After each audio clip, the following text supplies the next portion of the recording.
Selamat sore, Bapak Ibu, saudara-saudari di seluruh Indonesia. Semoga semuanya dalam kondisi yang sehat. Tidak terasa bahwa perjuangan kita telah masuk ke bulan 9.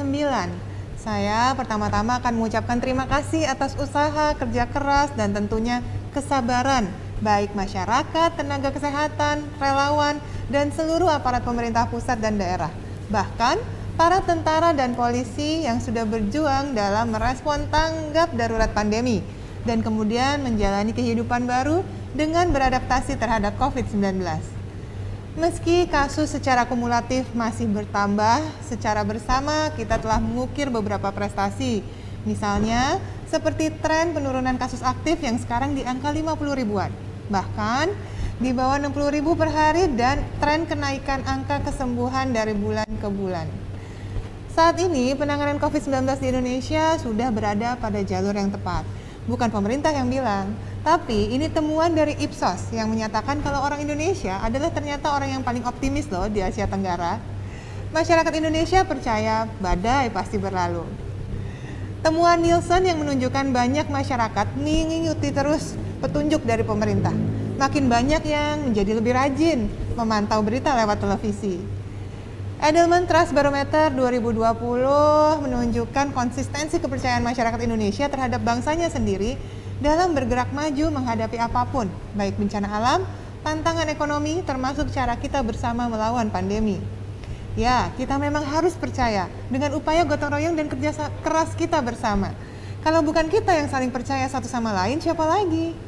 Angka kesembuhan per 1 November 2020 kembali meningkat.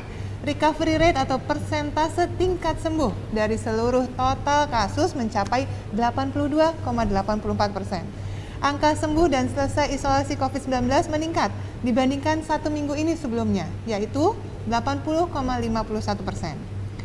Penyediaan stok jutaan obat untuk penanganan COVID-19 berjalan terus dengan lancar, membuat suplai kita dalam kondisi yang aman dan cukup. Berita baiknya lagi, sebagian besar obat-obatan tersebut telah diproduksi oleh industri farmasi nasional dan bahan bakunya telah masuk ke Indonesia sejak awal April. Per 4 November 2020, obat sudah didistribusikan ke 34 Dinkes provinsi dan 779 rumah sakit. Dan untuk mengantisipasi pemenuhan kebutuhan sampai dengan bulan Desember 2020, sedang dilakukan tambahan pengadaan obat penanganan COVID-19. Nah, mumpung bicara soal pengobatan, saya kini telah ditemani oleh seorang dokter keren banget nih, yang sudah berkomitmen menyembuhkan pasien-pasiennya. Dr. Gia Pratama. Hai. Halo, salam sehat dok. Dr. Gia Sehat ini selalu. adalah salah satu dokter emergency atau jaganya di instalasi Iya, gawat darurat gitu ya, yang sudah membaktikan dirinya melawan COVID-19 selama Sejak ini. awal. Sejak awal. Dari awal pandemi memang apa sih kegiatannya dokter tuh di rumah sakit sendiri, boleh diceritakan ke kita nggak nih pengalamannya? Jadi sejak awal pandemi itu ada fase-fase yang terus-menerus saya lalui gitu, 3 fase. Apa tuh 3 Berulang fase? terus. Fase pertama adalah fase memberitahu ke pasien bahwa pasien ini kena COVID gitu. Waduh, Positif pasti COVID. berat banget ya. Ada yang nangis, Iya. ada yang histeris. Mm-mm. Sambil saya ngasih kabar buruk ini sambil terus tetap menyemangati bahwa nggak apa-apa, bisa Iya. sembuh kok, yakin Betul. sembuh. Karena keyakinan akan kesembuhan itu 50% kesembuhan gitu. Iya, Saya selalu betul, bilang gitu. betul. Jadi nggak hanya cuma dari fisiknya, Iya. tapi psikisnya juga Bener, ya. bener. Hmm. Sekarang harus ikhlas dulu, kamu Betul. memang positif. Sekarang gimana cara kamu menyembuhkan diri? Kita kerjakan ini bersama-sama. Ya. Itu fase pertama. Fase kedua. Fase kedua, fase saat pasien ini harus diisolasi. Duh, Isolasi di rumah sakit, tidak Dirawat. boleh ketemu oleh keluarga, tidak boleh ketemu teman-temannya. betul. Sendirian. Dan itu menjenuhkan, juga bikin stres. Ya. Jadi kami seluruh tenaga kesehatan seperti keluarga keduanya dia. Iya, benar ya. Dijenguk setiap hari, disemangatin setiap hari. Ayo, apalagi keluhannya, apa yang kerasa sekarang, gimana kabarnya hari ini, apa keluhannya, terus kita pantau. Yap. Itu fase kedua. Oke. Fase ketiga, fase ketiga ini ada 2 kemungkinan. Aduh, ada yang enak ada yang nggak enak nih kayaknya nih. Kemungkinan pertama, Heeh. pasien tersebut sembuh, Iya dong. nggak kelihatan nggak pernah sakit, Iya. sehat, mukanya cerah sekali, terus pamit dada-dada sama kita. Aduh dok, itu rasanya nggak usah Gimana? dibayar juga nggak apa-apa deh. Happy banget soalnya. Rasanya pasti seneng banget ya, telah Iya. berhasil membantu menyembuhkan pasien itu Iya, ya. iya. Pulang bisa ketemu keluarga lagi dengan santai karena swabnya sudah negatif 2 kali. Oke. Tapi fase ketiga ini ada kemungkinan kedua, yaitu meninggal. Dan ini beratnya luar biasa. Keluarganya tidak ada, RJP pasien juga ya di situ, dilakukan juga tanpa keluarga. Terus telepon keluarga bahwa udah nggak ada, dan harus dimasukkan ke dalam peti, pakai plastik, sesuatu hal yang benar-benar tidak umum di masyarakat kita dok. Betul. Sama sekali, itu kan hal baru buat masyarakat kita. Dimasukkan ke dalam peti, kebanyakan bingung masuk peti gitu. Iya.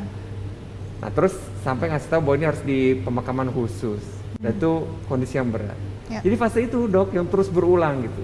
Jadi setiap Sampai hari sekarang. Dokter Giani menghadapi tantangan-tantangan ya seperti itu ya. Setiap hari dari awal mengalami 3 fase Iya. itu.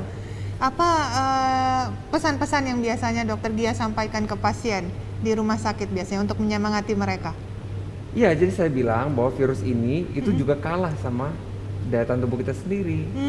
Jadi biarlah bapak atau ibu tidak usah fokus sama penyakitnya, biarkan dokter-dokter kita yang fokus sama penyakitnya. Bapak atau ibu fokus saja sama dirinya sendiri dulu, jaga kesehatannya itu. Oke. Minum airnya, makanannya semua. Itu yang saya sampaikan. Mungkin Dokter Giani ada trik-trik tertentu nggak sih kalau misalnya mau mengedukasi pasien dan Iya. masyarakat gitu? Ya saya sering IG live dan lain-lain, saya juga sering ceritakan bahwa ada rumus yang gampang banget diingetnya, yang bisa bikin langsung terserap dan bisa diimplementasikan sehari-hari. Rumusnya adalah RI, resiko infeksi, sama dengan JV dibagi IT. Ini kayak rumus fisika ya kalau Iya. diinget-inget ya. RI resiko infeksi Sama dengan sama dengan jumlah virus JV itu jumlah virus dibagi dibagi imunitas tubuh. imunitas. Berarti daya tahan tubuh seseorang juga sangat memegang peranan ya. Krusial. Jadi gimana cara kita menurunkan resiko infeksi adalah dengan menurunkan jumlah virus dan menaikkan imunitas tubuh. Nah, itu dia. Berarti kalau menurunkan jumlah virus kita sudah punya Semua rumusnya. setuju. 3M. Semuanya 3M. Benar ya? Memakai Pada masker. lupa nggak? Nggak Pakai harus masker. diingetin lagi nih berarti. Memakai Pakai masker dengan baik dan benar, Cuci tangan. mencuci tangan dengan baik dan benar juga, menjaga jarak aman. Gitu ya, yang udah paling penting ya, 3M. Lakukan 3 Menurunkan. itu dengan otomatis jumlah virus akan turun yang terpapar ke kita. Oke. Tapi IT ini juga harus dipikirkan. Imunitas tubuh tubuhnya. itu ada 3 kaki, seperti kamera ini ada 3 kakinya. Ini ada meja ini ada 3 kakinya. 3 kaki. Nah, gimana apa tuh 3 kakinya? Kaki pertama, nutrisi yang cukup yang baik ya. Ya, makronutrisi, mikronutrisi, vitamin dan mineralnya harus komplit. Artinya sayur sama buahnya harus hari-hari. Tuh. Jangan gorengan tiap hari. Tuh, berarti sayur dan buah harus Buah-buahan. dikonsumsi itu ya. Ya, karena Nggak boleh salah cuma satu jadi kakinya. pajangan doang kan? Salah satu kakinya, iya. Oke. Gitu. Lalu? Yang kaki kedua adalah tidur yang cukup. Ini gara-gara banyak yang WFH, jadi sering begadang nonton Bener. Netflix dan lain-lain. Itu Akhirnya- banyak yang movie maraton. Penasaran Bener, dok sama bener. drakornya. Oh. Bener, bener. Bahaya ya. Ternyata Bener. itu menurunkan daya tahan tubuh ya. Bener, penelitian terbaru, manusia itu paling bagus 6-7 jam, tidurnya di awal sebelum jam 11 dan bangun sebelum jam 5, itu yang paling baik. Wow. Itu sudah ribuan sampelnya. Udah Itu yang terbaik. penelitiannya udah benar-benar confirm kalau jam-jam itu kita harus tidur yang baik. Sebelum Berarti di jam malam 11, hari ya. Dan bangun sebelum jam 5 itu yang Dengan terbaik. tidur kualitasnya yang baik juga Betul. tentunya. Oke, Betul. satu lagi. Olahraga rutin. Wah, Dan olahraga. ini banyak yang tidak Nah. dilakukan di saat justru WFH. Padahal ada beberapa olahraga yang masyarakat juga harus tahu. Olahraga yang tidak bergerak, dokter tahu ya? Yap. Olahraga tidak bergerak itu ada wall sit, Yap.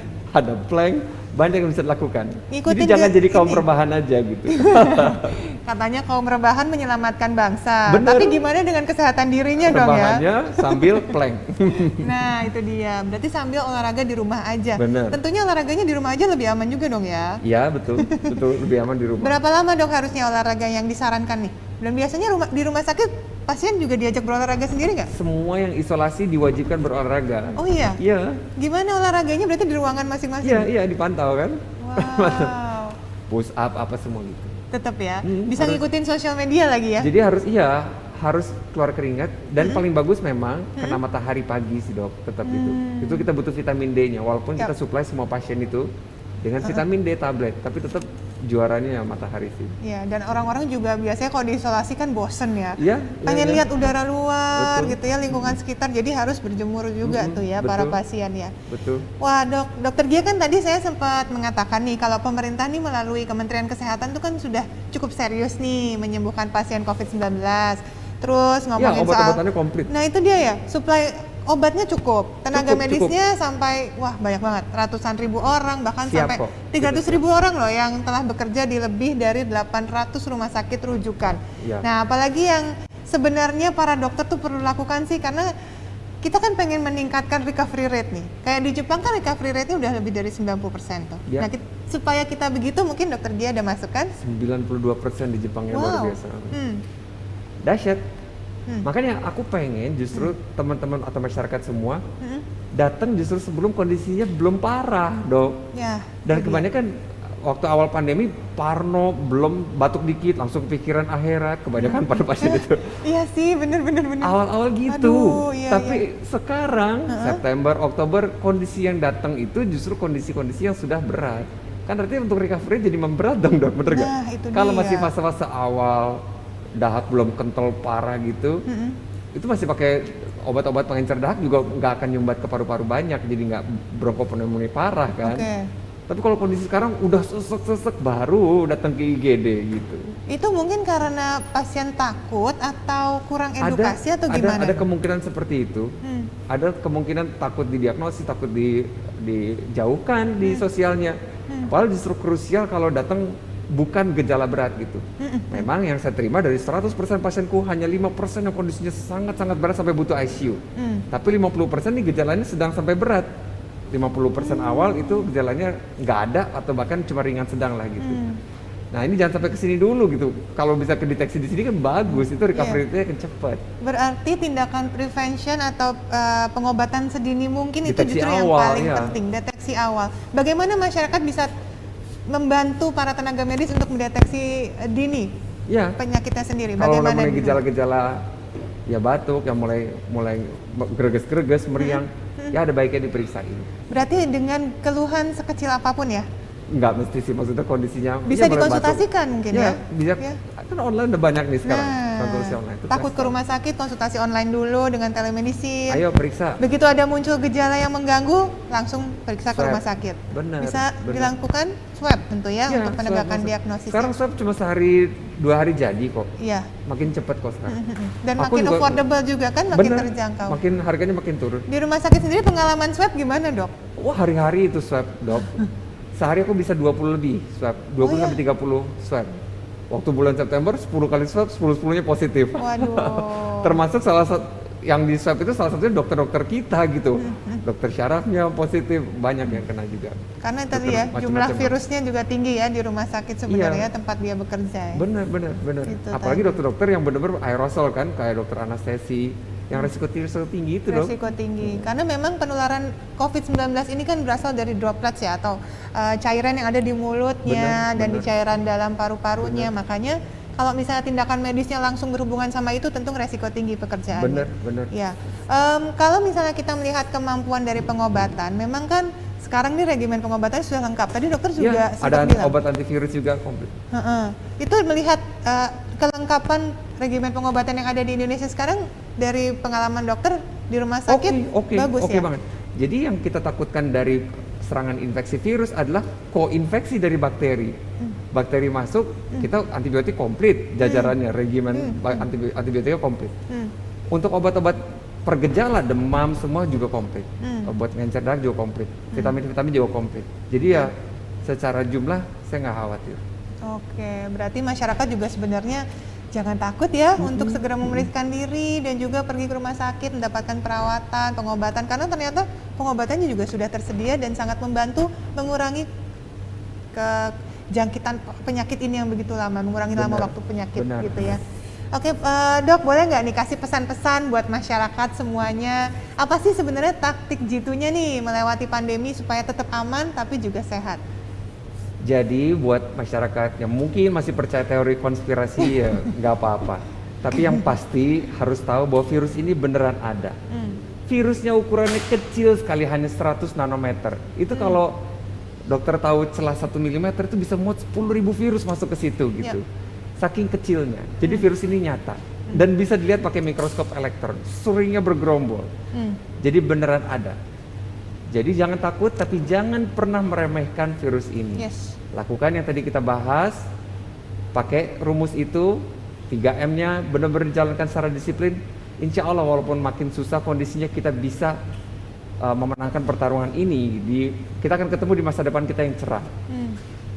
Ya, amin. Saya setuju sekali sama dokter. Iya. Terima kasih dok. Satu lagi dok, saya mau dapat bocoran nih. Kalau misalnya nanti sudah ada vaksin, menurut dokter gimana nih? Selesaikah pandemi ini? Jadi vaksin adalah salah satu segmen atau puzzle penting di imunitas tubuh kita. Yang tadi saya sebutkan imunitas tubuh 3 kaki itu secara umum. Tapi secara spesifik khusus untuk melindungi kita dari virus ini, ya vaksin ini. Vaksin ini memang terbagi 2 kan, ada vaksin yang dilemahkan, ada vaksin yang mati. Dan kondisi ini bisa membuat tubuh kita lebih siap lagi kalau memang ada virus yang masuk dan bisa dikalahkan seketika tanpa menimbulkan gejala. Jadi ini termasuk salah satu bagian dari pencegahan itu tadi ya. Bener. Selain tadi rumus yang sudah diterapkan oleh Dr. Gia, berarti tadi kan kalau sudah dikombinasi 3M dengan 3M selanjutnya nih ya. Iya. Itu bisa membuat kita lebih aman tentunya. Dan terima kasih banyak Dr. Gia. Tetap semangat ya untuk merawat pasiennya di rumah sakitnya, dan tetap terus semangat mengedukasi pasien dan masyarakat lainnya semuanya, dan sehat selalu pastinya. Thank you dokter. Terima kasih banyak. Sampai ketemu. Pemirsa, kita memang masih berada di tengah-tengah pandemi, tapi ini memang bukan saatnya kita sudah mulai lengah. Akan nanti banyak kemajuan. Yang pasti tetap patuh dan disiplin ya melakukan protokol kesehatan. Ingat seperti tadi yang sudah diingatkan, apalagi tadi 3M-nya harus wajib memakai masker, menjaga jarak aman minimal 1 meter, wajib mencuci tangan sesering mungkin, idealnya sih dengan sabun dan air mengalir ya, minimal 20 detik. Ya, wajib mencegah dan melindungi diri dari penyakit, karena yang namanya mencegah itu jauh lebih mudah, jauh lebih murah, lebih berfaedah daripada mengobati. Terima kasih atas waktu dan perhatiannya. Salam sehat dari saya. Sampai jumpa.